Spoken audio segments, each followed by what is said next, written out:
everybody. This is Jess from 3D Learning Experts, and you're listening to the LD Experts Podcast, the show for busy parents who want to help their kids with learning disabilities, or as I like to say, learning differences, go from surviving to thriving. Hello, everybody. Thank you for joining us today. We are going to be talking about the hard questions to ask for your IEP meeting. Everyone's always asking what to talk about for their IEP meeting. And today we have Catherine Whitcher here to share with us some of the 12 hard questions that she has available for you at the end of this presentation.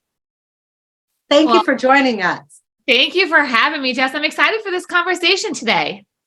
Great. I know my audience is really going to be excited too, because it is so common when they're getting ready for their IEP meeting and they don't know what to ask for. So this is perfect. Yeah, I say we just jump right in. Let's go ahead. Awesome. Let's give them 3 questions. And as Jess mentioned, you have a whole list of 12. There'll be a link. You guys can find all the things. But let's talk about these top 3 questions specific for the parents who lean in and listen to your conversation. And the first one is, before you go into an IEP meeting, or maybe your child doesn't even have an IEP yet, and you're like, okay, like maybe we need to be looking into this IEP. You have to start asking some questions about data. And we have to kind of get out of the emotional side of, I think my kid needs more help, or I think we need to do something different, or I'm not sure if this is working. And there's a lot of emotions that come behind an IEP meeting and wondering, what is this good enough? What's going on? Data. You cannot make good decisions without data. Now that data is going to look different depending on who your child is, what kind of services they currently have. Maybe they don't have any specific services that are happening like through the IEP, or they don't have an IEP yet. So maybe there's some RTI type of thing, some kind of, remedial, kind of instruction that's happening. There's all different ways to collect data, but it's going to be really important for the parent to understand what is the data that is needed so I can make a good decision for my child and what they need going forward within the school system. And once you have that data, you can feel so much better about the conversation and the decisions that you're going to make. Absolutely. And how do they best find their data? Well, you can ask your team, ask your school team, but you can also take some information. For example, if they're getting tutoring, right? If they're getting some tutoring, we need to make sure that we get that outside data that is available. You can also take some data at home. So data could be something as simple as tracking how many times does your child have to attempt this type of problem, and the problem, could be, it's maybe reading a passage, right? Getting started, even getting past that first sentence. And it's like, if your child's struggling, and it took them 3 attempts just to get started on this passage, there's something else that's happening. There's something else that's going on there. And you need to document that and share that. So getting data from home, from school, and from outside services, from all of those different areas, and then putting that all together and looking at the picture from kind of that analytical point of view of like, this is where my child's at. This is where maybe they should be, or this is where they were last year compared to where they're at right now. And being able to look at that picture is really important. Now, what if it's their first child and they don't know where their child should be, or they haven't made a lot of progress in the last year? Yeah. So a lot of times that's when it's your first child, or if you feel those emotions kind of bubbling up, doesn't even matter if it's your first child, right? You're just like, something's going on. There's something different. I always encourage you to get somebody else to help you look at that data. So it could be your private tutor that you're like, I'm trying everything. I'm talking to the school about things. I have private tutoring. I have, different things that are happening.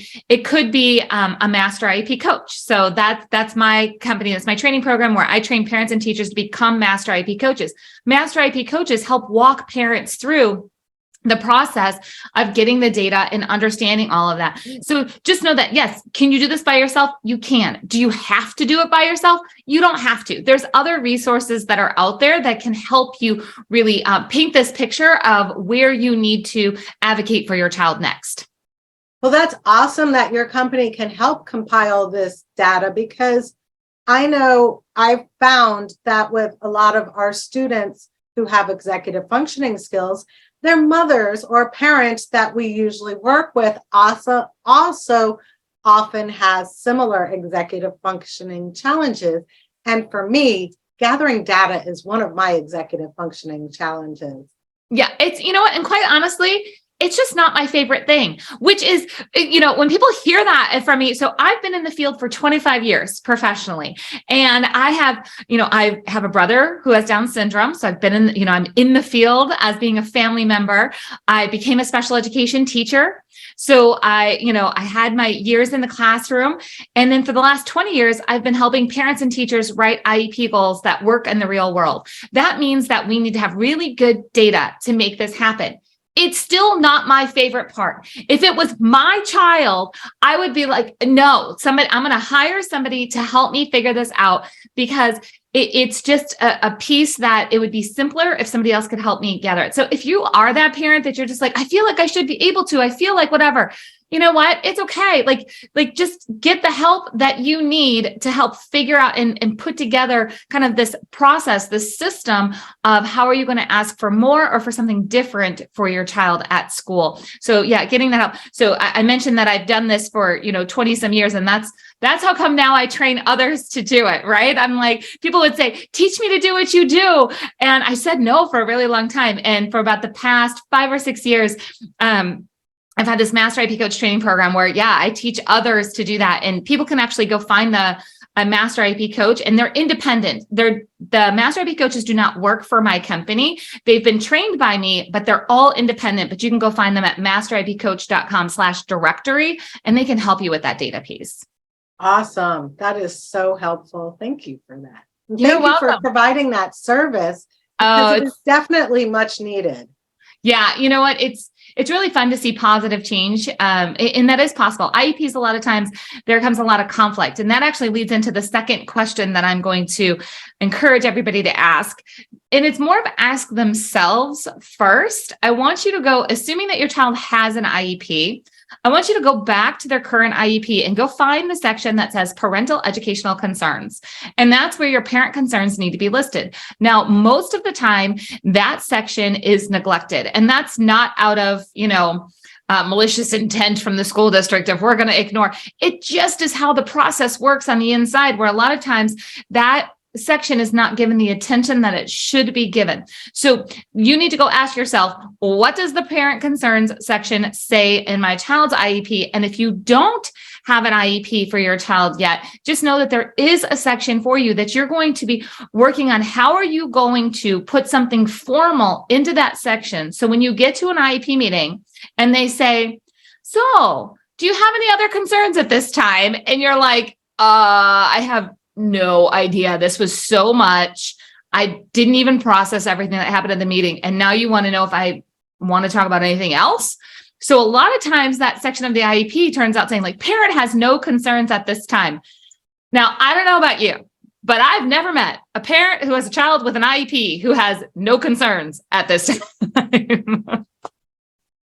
Absolutely. Wow, that's crazy. But it makes sense how it just gets overlooked and stays empty, and it's so overwhelming that we don't even notice that it's an area that we should be adding information. And when we get this process kind of nailed down, and that's something that I teach, but for your quick takeaways for everybody who's like, yes, like, how do I fix this? Just know that you have to get your parent concerns in writing submitted to the team before your IEP meeting. Having this full process to say, yes, I'm concerned about their reading fluency. I'm concerned about their ability to apply math skills. I'm concerned about, maybe it's executive functioning in their organization and their ability to stay on task during school, to access their education.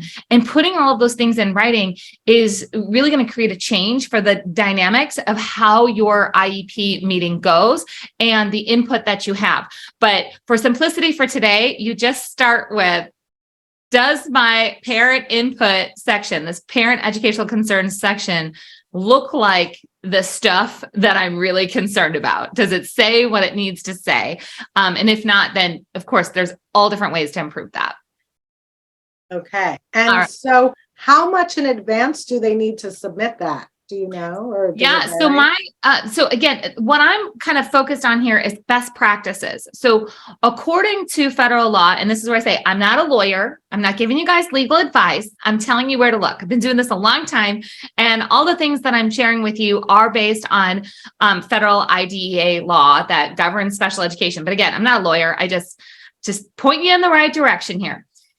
The law really just says that that parent input section needs to be addressed. Like, we have to ask the parent, do you have any concerns? That's all.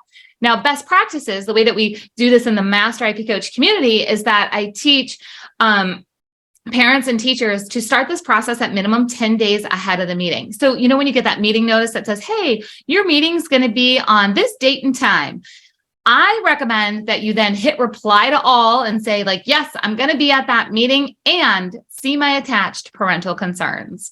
And then I teach parents and teach how to write this letter that really can formulate a well thought out, impactful parent input statement.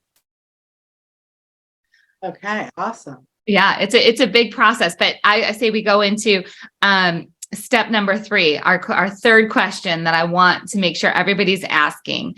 And that is, how are services currently being delivered? And again, whether your child has an IEP or doesn't have an IEP, I want you to be really clear, like get it in writing, of how is your child being supported in school? Because we can make a lot of assumptions when they say, oh, your child's going to get reading support. And you might assume in your head as a parent, like, well, okay, that looks like a teacher sitting down with my child with this kind of curriculum and giving this kind of service. That's not always what the reading support looks like. Reading support can look so many different, it can take so many different kind of twists and turns, and it has different ways that it's delivered. So knowing what is being done for your child. Now, sometimes there's things being done for your child you don't even know that they're being done. You're like, oh my goodness, I didn't know my child was being pulled out every day for 30 minutes to get this service. That explains how come they're upset that they're getting pulled out of math to go work on reading, and now they have all this math homework. And so again, just understanding, our students who are showing some deficits and some differences, a lot of times get pulled out of class at, inopportune times, or we assume that they're getting pulled out of class and they're not. It's still a large group instruction with maybe a different kind of worksheet. I mean, there's all different things that you think might be happening that aren't happening. And then you have to kind of take this one step further. And this is kind of the bonus kind of strategy here, is you have to know that what your school provides for services and supports is going to be much different, most likely, than what you would receive outside of school. School is not like tutoring. School is not like a clinical level of therapy. School is to provide an appropriate education, which unfortunately does not mean the best education. And I know what's appropriate for my kids is the best, right? And I'm sure everybody here that's listening are like, well, what's appropriate? The best is appropriate. But there are some limits within our school system that, they're going to provide some supports. They're going to provide an appropriate education. That's their obligation, an appropriate education to meet your child's unique needs, to prepare them for further education, employment, and independent living. That's the purpose and findings of IDEA law. That's where our root is of what an IEP is supposed to do. But it's not going to be the same if you, if you go hire a private tutor and you want intensive one-on-one with like leaps and gains that you want to see quickly for your child. It doesn't always work that way in the school system, nor is that necessarily an obligation of the school system to move things at that intensity. That's a very important point that you brought up, because people often expect that their child is going to get the best, and the schools just are not set up to provide that. They're not legally required to provide that. And to be honest, they're not going to provide that for our children that really need help, especially the dyslexic kids, although they have improved in their programs with providing some Horton Gillingham based instruction versus the regular RTI, or I don't know if I said the right acronym. But yeah, can you talk more about the difference between clinical services and ed services? Yeah, one of the biggest differences is how the person is trained. So when a child has an IEP, it says that they get access to a highly trained teacher. Now, again, my interpretation of a highly trained teacher and your interpretation of a highly trained teacher could be completely different. And that becomes one of those kind of muddy situations to get through. And in making sure that a teacher is trained in the type of instruction that your child needs can be a difficult navigation. And I'm not going to call it battle. A lot of people would say, yeah, I'm battling for this. I'm fighting for this and whatever.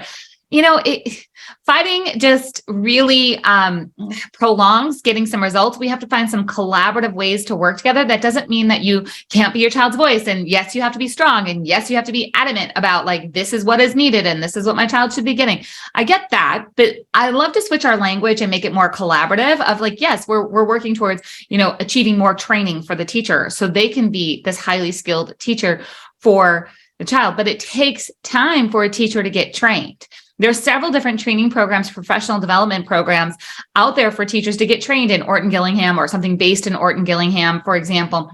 But you're going to be waiting a longer time if you're negotiating for the teacher to get trained in that versus, for example, I'm going to go pick my tutor that I know has the background. So from session 1, I know my child's going to be getting this multisensory approach that happens. There's just this difference in initiating services and making sure that it's the right person who is trained in the right way to help your child. Things are not which the reason I laugh here is so I almost said individualized, but really it's an individualized education plan, but it's not individualized in the same way that tutoring is, right? Where I can go do my Google search and I can read your resume and I can look at your bio and I could say, I pick you. I'm going to individualize and pick who my child's teacher or tutor is going to be. That's not how our school system works. We don't get to pick those kind of things in the public school system. Well, and even beyond public school, like my daughter, because she had an IEP in high school, when she went to cosmetology school, she had accommodations to take her written test. Well, they provided her with a reader. The reader they provided her with was a foreigner who did not speak good English. Oh, goodness. They did what they needed to do. Yeah. And she was actually able to pass, and she read most of it to herself, or her and the reader kind of piggybacked off of each other. However, it was definitely not the best person to be her reader. Right. If you could have picked somebody else, you would have picked somebody else. I'm sure that support person is a great person, but it wasn't the right person to support your daughter. And that happens a lot in our school system. Again, we don't have the ability to customize in that way. So when you get your outside services, you can customize it. The other thing is, I mentioned it briefly, the intensity, right? There's an intensity that happens when you are customizing your child's learning supports. And you can say, I want my child to go see this tutor 2 times a week, 3 times a week. I'm going to do intensive, for 90 days. I'm going to do that. It doesn't work that way in this school. In this school, we need to have programming, supports, services, instruction, highly trained teacher. We need to make sure that we're taking the data and we have progress that's moving forward and we're closing gaps. The intensity of how that's going to happen varies just tremendously depending on your school district, your teacher staffing issues, all of those things. Now, there's no magical formula. So I know a lot of parents, they'll hear this and they'll say, okay, but how much should my child get? There's no, right? Just like you can attest, there's no magical formula that says if your child gets this amount of services exactly this way, they will make this amount of progress. So again, when we're looking at what's appropriate, and we have to fit everything else into the school day that the school is obligated to give your child. Plus, we need to put additional instruction in there. Again, that intensity is different than when I say okay, on Wednesdays, Fridays, and Saturdays, we're going to go to the tutor and it's going to be 30 minutes. And this is the intensity. We're going to take the data and see what happens. They're both, legitimate solutions for helping your child make progress. But you may see more progress, of course, with a more intense situation. That doesn't mean the school's doing anything wrong. It's just they're not obligated to do it at the same intensity. Now, very often I will encourage families to stop receiving their reading and spelling services from the school once, not very often actually.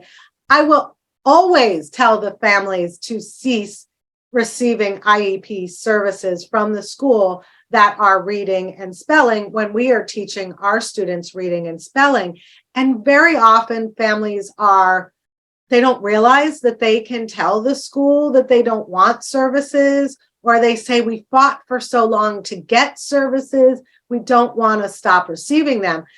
But the reason I tell them to stop it is because it's counterproductive, right? It confuses the student when they're being taught by their classroom teacher, then they're being taught by their special ed teacher, and then they're being taught by my tutors. Can you give some feedback to parents about the legality of being able to stop receiving services? Yeah, I'm going to actually kind of take that twofold. So number one, if you don't want your child to receive services at any time, you have the right to absolutely withdraw your child from services. Just like you gave permission for them to get services, you can give permission to take them out of services. In the situation that you're describing, a lot of times what I do is I actually have the parent negotiate for it to be put into the IEP that services will continue, but they will not learn more than one way of achieving that goal. So meaning that, so we have that a lot of times, let's use math, right? So there's, and I know like math makes sense for a lot of parents because they understand like this is how they learned how to do math in school. And now they see their child come home and they got the 10 system and this and that, and like all these things. And they're like, I don't even know what this new way of math is. Like, why can't we just like line up the numbers and carry it over? Like, I don't understand. In that way. So like, like this doesn't make sense. And I'm like, I understand this. And then the special ed teacher, a lot of times will kind of go back to, I'm going to call it old school, the way that we learned math. So it's like the special education teacher is going back to like, here's some basics. And there's all this back and forth. So we can actually have it written into the IEP, what strategy will be used, what type of curriculum will be used. So this way the child is not getting multiple different kind of entry points to learn this skill. So that's actually where I recommend where parents go first, is to try to work with the team and to say like, the child will only, use these kind of strategies for math, or this is going to be the lead strategy for this. It's not that they can't necessarily, if they're doing some side-by-side work, if one child's working on, it this way but your child does not have to do it that way. Your child has one way that they're obligated to do it. It's the same thing when it'll, on some of the worksheets, it'll say like, show 3 different ways to solve this problem. It's like, no. We're going to show you one way to solve this problem because it took us 6 months to figure out the one way. We are not worried about 3 ways. We are worried about one way to get this done. So being able to tailor how the work is basically executed or shown, or even how that instruction is done, that is something that can be done through the IEP. A lot of times too, when it comes to a reading deficit, there is, when we have a reading deficit, there's many different goals that could be worked on, right? So it's like, how do you pick the right goals? So it's like, okay, the child's, a grade level and a half behind, or 2 grade levels behind, or 4 grade levels behind. A teacher could pick a lot of different things to work on to help close that gap. So one of the things that I might recommend for tutoring students who are receiving tutoring is say like, okay, maybe we need to switch the IEP goals. Maybe instead of the teacher working on this type of goal that overlaps with the tutor, we could replace that goal with something that the tutor's not working on. So your role as a tutor could be very, very direct of this is how we are, this is our Orton-Gillingham structure kind of thing, but there may be something else in the realm of reading or language or grammar or other things that the teacher could work on. So this way we're not necessarily giving up that service, but we're changing it to align with versus overlap and confuse. So those are just a couple of strategies that might work, especially for the parents who are just like, no, like I'm not giving up something that I worked for. It's like, okay, well then let's switch that and align it in a different way. So you said that you can tell the school this is what my child is going to be taught, but can you really tell a school, well, you have to provide Orton-Gillingham based No. So it's more, so I you can misunderstood. tell them that's what they are receiving. You Uh-huh. can't dictate that the school does it that way. But what I'm saying is, when you give that situation of, the general education teacher is teaching one way and the special education teacher is doing another way. Those are both in-house services. So that's very easy to say to somebody like, look, in your own house, there are two different instructional methods going on. This does not work. We cannot do that. We need to pick one because we're never going to close the gap trying to do two at once. So which one do we need to focus on? And we have the team work on that. In that conversation, we can definitely share. And in tutoring, we're doing this third strategy because one of those strategies might be more aligned than the other to what tutoring is doing in that way. It's also interesting when we have these conversations, a lot of time parents are not sharing with the school that the child's getting tutoring. So that kind of causes another layer of confusion and conflict for the child and for the teachers. And I've seen some really great things happen that when you become open and have this conversation about tutoring and IEPs and those kind of things, I've seen something like, for example, they'll say, oh, we didn't know you were doing Orton Gillingham tutoring. Miss so-and-so down the hall actually is trained in that. Maybe they can go to their group. Now, then they'll say, it's not the official Orton Gillingham kind of thing. Like, we can't guarantee that it's going to be like tutoring, but she does use more of those types of strategies. How would you feel about your child instead of going to teacher A for this, that they switched and they went to teacher B? Like, there might be a teacher who is Orton Gillingham trained that's integrating those type of supports into reading instruction that the other teacher isn't doing. But if you don't bring up that conversation, then you just don't know. Awesome. Well, thank you so much for that. That gives us a lot of clarity. For your Master IEP Coach program, what would be an ideal person to sign up for it? So there's two different kind of tracks, we'll say, on this. Some people come in and they want to earn their Master IEP Coach certificate just because they want all the things for themselves. So those are parents and teachers and admins. And we are the only training company across the country that really has parents, teachers, admins, and therapists sitting in the same room at the same time, learning the same information, virtual room and in-person rooms. So we have everybody kind of learning together. If you're going to work together, you have to learn together. So the Master IEP Coach program is really about learning how to build IEPs from the standpoint of leadership and collaboration. So we'll have a parent, for example, come in and earn their Master IEP Coach certificate just because they want all the services that they can get for their child. They want to learn how to stay out of conflict. They're tired of the Facebook groups that have all the drama and all the things going on. They just want to earn their certificate. And teachers will do the same thing. They just say, you know what, I need some additional training. I'm going to use this for professional development. So they'll come earn their certificate. The other track, they earn their certificate also, but in addition, they're learning how to build their own IEP coaching practice. So they want to help themselves and they want to help others. So a lot of times they send us emails. They're like, I don't know which one, what program am I supposed to take? And I'm like, do you want it for yourself or do you want to help others? So that's really the distinction between the two. So if it's something where you want to start your own IEP coaching practice, or you want to integrate it into something that you're already doing, that's where you'd come into the business mentorship. And I teach you how to build a practice where you can help serve your community and become the IEP expert in your own community. Awesome. And again, what is the best way to learn more about your services? I would say the best way to learn more is to go get something free on masteriepcoach.com. That's it. Just go get a freebie. Just go get something that's going to support you. So if you go to masteriepcoach.com, you'll see right on the front page, it'll say download your 12 hard IEP questions. So just go get that. Go look at those 12 questions. And if you're like, I want to dig in more, you'll on that list of 12 questions, you'll see all the information on how we can connect further. Thank you so much, Catherine. This has been such great information. And I think it'll be very helpful to our families who are heading off to their first IEP meeting, or maybe it's their 15th IEP meeting. Right. Well, thank you for having me today. I hope that everybody goes and grabs their list and, of course, leans into all of the resources that you have also. Oh, thank you so much.